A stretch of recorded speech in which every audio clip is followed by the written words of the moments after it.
प्रिय दोस्तों, नमस्कार। मोह निशा में सभी मनुष्य सो रहे हैं। सो रहे हैं यानी अचेत पड़े हुए हैं, एकदम बेहोश हैं। मोह रूपी निशा यानी होता है रात, रात्रि है। मोह एक प्रकार की रात्रि है। मोह का बंधन, मोह रूपी रात्रि में सभी मनुष्य सो रहे हैं। क्यों सो रहे हैं और कैसे सो रहे हैं, इसी पर हम वीडियो में बात करेंगे। उससे पहले अगर आप चैनल पर नए हैं तो सब्सक्राइब भी करें। वीडियो को पूरा सुनेंगे तो आप इसका अधिक से अधिक लाभ ले पाएंगे। पसंद आए तो शेयर जरूर करें, शेयर करना ना भूलें। हम चलते हैं अपने वीडियो की तरफ। मोह निशा सब सोवनी हारा, देखत सपन अनेक प्रकारा। मोह रूपी रात्रि में सभी मनुष्य अचेत पड़े हुए। सभी यानी जितने भी संसार में डूबे हुए, जिनकी बुद्धि संसार में, जिनका मन संसार में लगा हुआ है, जो जरा भी सत्य की ओर प्रयास भी नहीं करते जाने का, उन्हें कोई अर्थ ही नहीं है, एकदम संसार में डूबे हुए, वे कुछ नहीं कर रहे। मोह की रात्रि में जो अपने परिवार, अपने सगे संबंधी, प्रियजन, मित्रजन, देश काल, वातावरण, इसी में डूबे रहते हैं, उन्हें अपने से कोई मतलब ही नहीं। और अंत में होगा क्या? जाना तो आपको पड़ेगा। तो जो इसमें डूबे हुए हैं और तरह तरह के सपने देख रहे हैं, वो घर बना रहे हैं, वो मकान बना रहे हैं, अपने नाम कर रहे हैं, अपनी प्रसिद्धि कर रहे हैं, तरह तरह के सपने देख रहे हैं, उसी के बारे में हमारे संत कह रहे हैं कि मोह निशा में डूबे हैं, एकदम मोह में। मेरा पुत्र ऐसा कर लेगा, मेरी पुत्री ऐसा कर लेगी, मेरे पिता मेरा नाम रोशन करेंगे, मेरा बच्चा मेरा नाम रोशन करेगा, मैं दुनिया का सबसे बड़ा राजनेता बन जाऊंगा, क्रिकेटर बन जाऊंगा, खिलाड़ी बन जाऊंगा, बहुत बड़ा साधु बन जाऊंगा। सभी मोह निशा में पड़े हुए हैं। मोह निशा सब सोवनी हारा, देखत सपन अनेक प्रकार। और ये जितने भी देख रहे हैं, ये सब सपना देख रहे हैं। क्यों? क्योंकि उसी में अब भगवान शिव माता पार्वती से कह रहे हैं। क्या कह रहे हैं? भगवान शिव माता पार्वती को समझा रहे हैं। हमारे एक संत लिखते हैं, ये संत तुलसीदास ने ही लिखा है, उनकी चौपाई है। उमा कहूँ मैं, उमा यानी माता पार्वती का नाम है। उमा कहूँ मैं अनुभव अपना, मैं अपना अनुभव बता रहा हूँ, अपना निजी अनुभव। क्या? सत हरि भजन जगत सब सपना। सत्य तो केवल और केवल हरि है।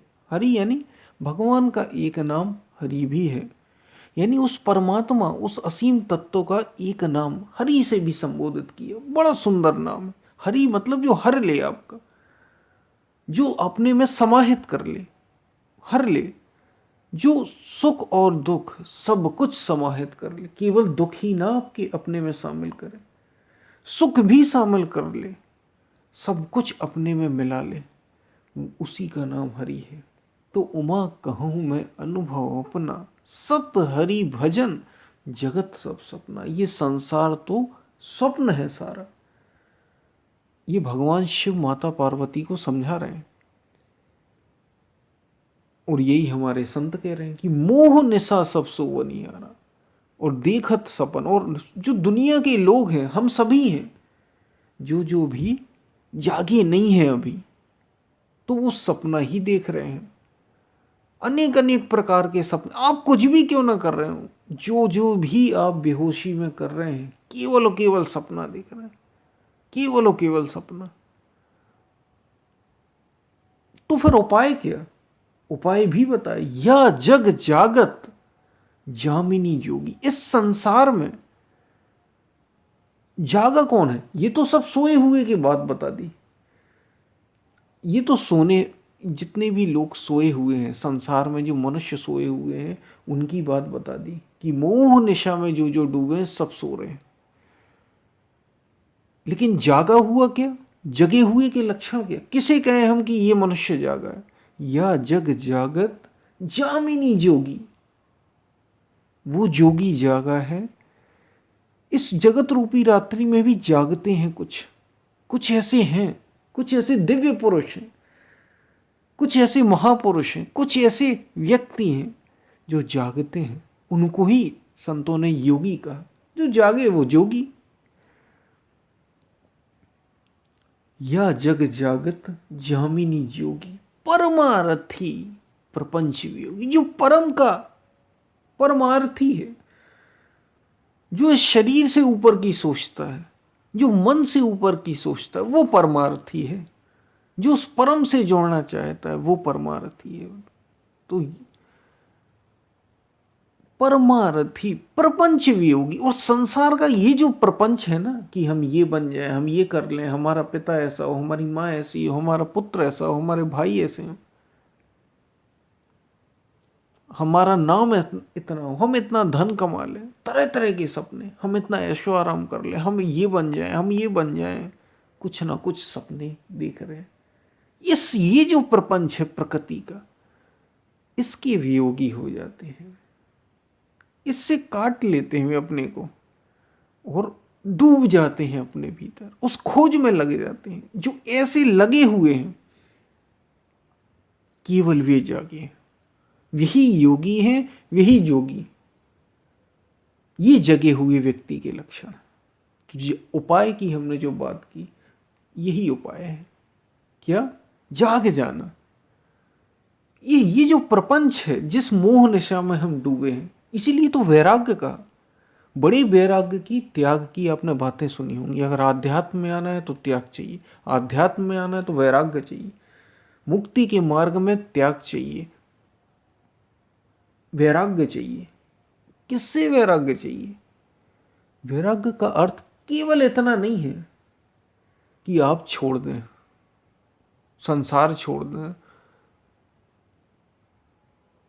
केवल इतना अर्थ नहीं है। वैराग्य का अर्थ है जितने भी मन में हमारे प्रपंच हैं, हमने वो रिश्तों से जोड़े हों, चीज़ों से जोड़े हों, समाज से जोड़े हों, देश से जोड़े हों, सब कुछ जितने भी हमारे मन में प्रपंच है और जिसकी हमारी लालसा है, जो सपने के अंतर्गत आते हैं, जो संसार में हमें और गहरे डुबा दें, इन सब से राग का त्याग, ये वैराग्य है। इन सब से जुड़ाव का त्याग, इनमें सुख ढूंढना जो संसार का है, क्योंकि ये हमेशा रहेगा नहीं, ये परिवर्तनशील है। समस्या पता है क्या है? ये प्रपंच क्यों कहा? संसार को इतना प्रपंच प्रपंच प्रपंच क्यों कहा भाई? संसार में क्या प्रपंच? क्या खराब है? बिल्कुल खराब नहीं। कृष्ण भी तो इसी संसार में है, राम भी तो इसी संसार में है, बुद्ध भी इसी में रहे, महावीर भी इसी में रहे, आदि शंकराचार्य भी, मीराबाई भी, दादू दयाल भी, कबीर दास भी, रैदास भी, बड़े बड़े संत जो हुए, सबके सब तो इसी संसार में। और हमसे कह रहे हैं कि मोह निशा सब सो बनिहारा, देखत सपन अनेक प्रकार। यह जग जागत जामिनी जोगी, परमारथी प्रपंच भी होगी। और सब डूबे हुए हैं, वो कह रहे हैं कि इससे प्रपंच। दरअसल वे, यही तो बात है, यही समझने की बात है कि वे भीतर से वैराग्यवान हैं। उन्हें नहीं चाहिए कुछ भी, उन्हें कुछ भी नहीं चाहिए। और हम कितने ही बड़े त्यागी क्यों ना हो, जैसे कोई गरीब होता है ना, वो बड़ी बातें करता है शुरू शुरू में, जब उसके पास धन नहीं होता, बड़ी बातें करता है कि क्या होता है ऐसे धन का, जिसमें अपने पुत्र का ही वो ना हो, पति का वो ना हो, पत्नी का वो ना हो, हमारा घर परिवार छूट जाए केवल धन के लालच में। और वही व्यक्ति, क्योंकि उसके पास धन है नहीं, जब धन आ जाता है वही व्यक्ति ही सब छोड़ देता है, पागल हो जाता है एकदम धन के पीछे। तो ऐसा ही है वैराग्य। बाहर बाहर की बात नहीं है, ये भीतर की बात है। इसलिए ये कृष्ण में पाया जाता है, ये राम में पाया जाता है। वे भले ही आपको संसार में विचरते हुए दिख रहे हैं, शासन करते हुए दिख रहे हैं, लेकिन उनमें मन में कोई भाव नहीं। मन में उन्हें जुड़ने का कोई भाव नहीं। अगर उन्हें वन में भेज दिया जाए तो राम चले गए। कृष्ण को युद्ध से छोड़ना पड़ गया, रण छोड़ के कहला गए। उन्हें कोई उसमें शर्म की बात नहीं। उन्हें तो बस सत्य चाहिए, बस धर्म चाहिए, धर्म का मार्ग। राम को धर्म का मार्ग, वे चले गए वनवास। क्या कोई ऐसा कर सकता है कि एक ही बात पे 14 वर्ष के लिए वनवास चला जाए? कर सकते हैं, क्योंकि जिसके अंदर मोह है ही नहीं, जिसे राग है ही नहीं, वो सब कुछ कर सकता है। अपनी पत्नी को छोड़ दिए, जो प्राण जिसके लिए 14 रावण से युद्ध किए, लंका तक गए, उसको एक पल में छोड़ दिया प्रजा के लिए, क्योंकि अपना सुख नहीं चाहिए उन्हें। ये कब है? अपने प्रति वैराग, यही सच्चा वैराग। तो क्योंकि ये संसार प्रपंच है, इसलिए इसमें जगे हुए वही हैं जो इस प्रपंच से, इस प्रपंच के वियोगी हो जाते हैं और सत्य की ओर मुड़ जाते हैं। तो हमें जागने की ओर इशारा किया जा रहा है कि आप जागें।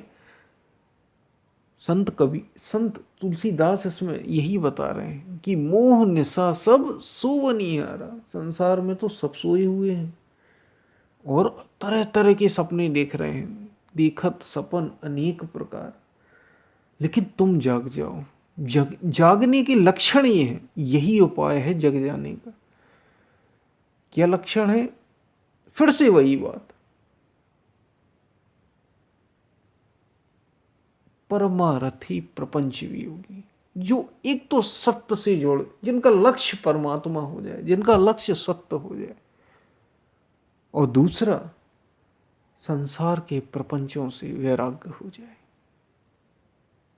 मन से ये हट जाए, ये सुख हट जाए जो संसार का है, क्योंकि ये दुख लाता है, ये समस्याएं पैदा करता है।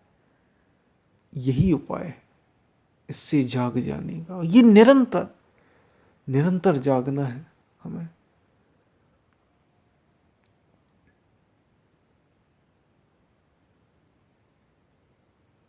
तो ये मोह निशा में सभी अचेत कैसे पड़े हुए, हमने बात की। हम भी हो सकता अपने परिवार से, अपने मित्र से, इस शरीर से हम जुड़े हुए हो सकते हैं। इस शरीर का हमें मोह हो सकता है। चीज़ों का, अपनी जो हमारे आसपास की, जरा देखिए आप कि कहीं हम मोहवश तो नहीं चीज़ों को कर रहे हैं, जुड़े हुए तो नहीं हैं। हम कितने जागे हैं। जागने के लिए सुख का त्याग करना होगा। अपना जो निजी सुख है, आपका, आपके जो मन में सुख आता है, जो सुख हमें चीज़ों से मिलता है, लोगों से मिलता है, इसका त्याग करना होगा।